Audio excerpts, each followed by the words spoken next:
Today's lesson will cover Chapter 3 on Federalism from American Democracy Now! Federalism refers to the federal system that we recognize here in the United States. Power is divided between national government and state government. Each level of government has its own sovereignty. Sovereignty can be understood as authority over certain areas or matters. Federalism has evolved over time. Many countries around the world do not have a federal system, but rather a unitary system. And this may have been how the colonies would have recognized the British government or British authority over them. A unitary system is a single central sovereign government. It can create regional and lower governments, delegate powers, take away powers, or even remove altogether. What that means is that the bulk of the power lays with the central government or the national government. Many countries around the world that have a unitary system tend to be much smaller in size. When you look at countries that have a federal system, usually they're very large, so it makes sense that they would have states or provinces in which they would delegate that authority or divide that authority. The United States did not like the unitary system. This is what they observed with Britain being a unitary system. Colonies were regional governments of the British Crown or Parliament. Even though they had some authority to regulate certain aspects, the bulk of the authority was coming down from the British government, which was seen as the central government. Unitary governments are seen to disregard often the unique needs or circumstances that the state governments or different regions of a particular country may have, in which it would require a more local government to make decisions about. The complaints that the colonists had was that policies were enacted by central government that hurt the colonies and that they were not represented in those decisions to create those policies. Early on in US history, we can look at the evolution of the federal system coming from the confederal system. This is the type of system the US created under the Articles of Confederation. We also see an attempt to maintain this when we look at the Civil War and the South running on that model, conflicting with the Union. A confederal system is a collection of sovereign states that agree on policy matters, and they create a central governing body that has some powers. They maintain full control over sovereign areas in all other matters, and they can also remove or change powers of the central governing body. So here we see that the bulk of the power is going to lie with the states. As we learned about in the previous lesson, the Articles of Confederation that created the confederal system failed. They created a League of Friendship that gave the central government little to no power. The central government was not able to raise taxes or money to run itself. They were not able to raise and maintain an army, and they also could not enforce any laws. The federal system essentially becomes the compromise. This system ensures that both state government and federal government have power and authority to create laws that look out for the general welfare. This doesn't mean that everything runs smoothly. There often is much conflict over whether or not state governments or the federal government has the authority to take on certain policies or implement certain types of policies. Even though there are specified enumerated powers that are delegated to the federal government in the Constitution, there's also some wiggle room through implied powers that makes things a bit fuzzy. The Constitution is quite vague, and this has created intergovernmental relations, meaning that there are cross-level efforts for planning, funding, and execution. When the states disagree with the federal government, this can get very complicated. Figure 3.3 lists specific national powers. They include punishing offenses against the laws of the nation, laying and collecting taxes for the common defense and the general welfare, appointing and regulating money, establishing courts inferior to the U.S. Supreme Court. Now, these are federal courts. They raise and support armies. They administer the capital district, and military bases. They declare war. They organize, arm, and discipline state militias when called to suppress insurrections and invasions, provide for copyrights for authors and inventors, regulate interstate and foreign commerce, provide, organize, and maintain armed forces, establish standard weights and measures, create naturalization laws, punish the counterfeiting of money, punish piracies and felonies on the seas, develop roads and postal service, admit new states to the Union, and make treaties. Contrasting that with state powers, we have states able to conduct local, state, and national elections. They build and maintain infrastructure like roads, bridges, canals, and ports. They administer family laws, for example, marriage and divorce laws. They ratify amendments to the U.S. Constitution. They establish criminal laws with the exception of the high seas. They provide for education, redistrict U.S. House districts, protect public health and safety, regulate occupations and professions, regulate intrastate commerce. That means that is commerce that is confined to the state itself.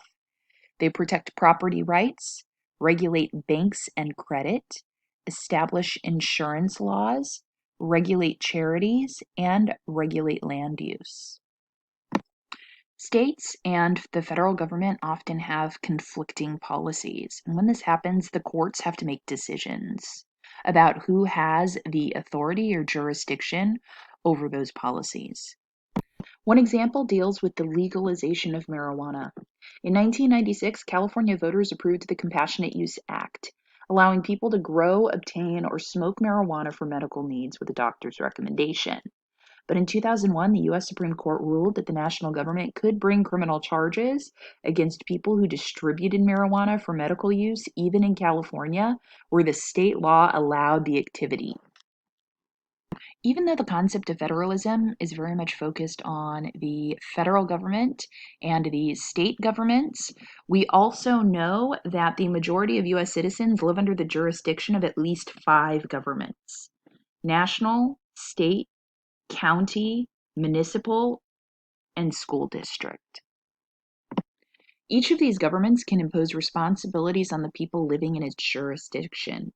The most obvious responsibility is to pay taxes. Today, there are more than 89,400 local governments in the United States. One power that the federal government has been given that has been expanded over time is its power to regulate commerce. We can find this in the Commerce Clause of the Constitution. There are 2 landmark cases you should be most familiar with. The first is McCulloch versus Maryland. This 1819 Supreme Court case established the use of the implied powers to expand the national government's enumerated authority. What this means is that 2 clauses, the Commerce Clause as well as the Necessary and Proper Clause, came together to support the national government in its authority. The case stemmed from Congress's establishment of a national bank, and in particular, a branch of that bank located in the state of Maryland, which Maryland tried to tax. Maryland argued that Congress did not have the constitutional authority to establish a national bank. However, if the courts were to interpret the Constitution to mean that the U.S. government or the national government was able to institute a national bank, then they had the right to tax it. The Supreme Court decided that the federal government had the authority in both cases. One, to establish a national bank, and also to be exempt from any taxes that Maryland would impose on it. The justices in this case based their ruling on their interpretation of the Constitution's Necessary and Proper Clause and the enumerated powers of Congress to lay and collect taxes, to borrow money, and to regulate commerce among the several states. A second case that strengthened the federal government's authority over regulating interstate commerce was Gibbons versus Ogden of 1824. In this case, the Supreme Court justified a particular national action on the basis of implications of an enumerated power. The case dealt with a conflict over boat operations between New York and New Jersey. Since the waterways that were used in the operation of these boats was shared by New York and New Jersey, this gave the U.S. government, or in this case the federal government, the authority to step in. This case and the court's interpretation is what allowed for the federal government to create policies dealing with interstate commerce. The federal government has seen pushback when trying to use the Interstate Commerce Clause to expand policymaking. We can take a look at the Supreme Court case, the United States versus Lopez of 1995. In this case, the federal government tried to use the Commerce Clause as a justification for establishing national gun-free school zones, and the courts found that unconstitutional, primarily because this authority was in the hands of the states. The reserved powers clause of the Constitution, or the 10th Amendment, demonstrates that because this didn't directly have to do with regulating commerce, that the authority was not directly delegated to the national government or the federal government, and therefore lied within the hands of the states. This was a win for state governments. In this case, states had the authority to create gun-free school zones, and they could also extend that authority to their local governments, but the federal government did not. I know we discussed the specific powers under the federal government and the state government, but there are also shared powers, also known as concurrent powers. These powers include enforcing laws, establishing courts, borrowing money, securing the population, building infrastructure, collecting taxes, and making laws. The Constitution lays out enumerated powers. These are powers that we can actually list off number by number, or one by one, and they are pretty explicit in the Constitution. There are other powers, however, that are unclear. These are referred to as implied powers. They're assumed to be anything that will allow government to carry out enumerated powers or responsibilities. The best example of this is the Elastic Clause. It's in Article 1, Section 8, and it's also referred to as the Necessary and Proper Clause. This clause implies that Congress has the responsibility to create laws that are necessary and proper to the general welfare of the people. And so you can imagine how much flexibility this clause gives to the federal government to interpret it where it sees fit. The Elastic Clause, also known as the Necessary and Proper Clause, is in constant conflict with the 10th Amendment, dealing with reserved powers, meaning that if the powers are not explicitly stated in the Constitution, that the states have the authority or jurisdiction over those laws.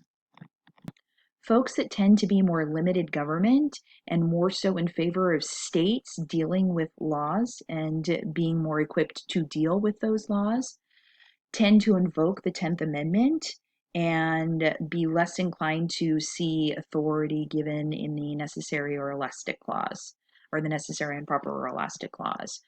Folks that believe that the federal government has a responsibility to step in to look after the general welfare of the people are going to be more inclined for them to invoke this clause. With respect to foreign relations, the national government has sovereignty. The president has powers such as making treaties with foreign nations and appointing ambassadors, which is subject to Senate approval. Only federal courts can have jurisdiction over cases involving constitutionality, legislation, treaties, or disagreements between states. In this case, the national government has expanded authority. In addition, the expanded authority also lies with the Supremacy Clause. And unless the Supreme Court reviews a law unconstitutional, the laws that are created by the national government are the supreme law of the land, and all other subordinate laws must comply with it. This is the end of part 1 of chapter 3. Stay tuned for part 2.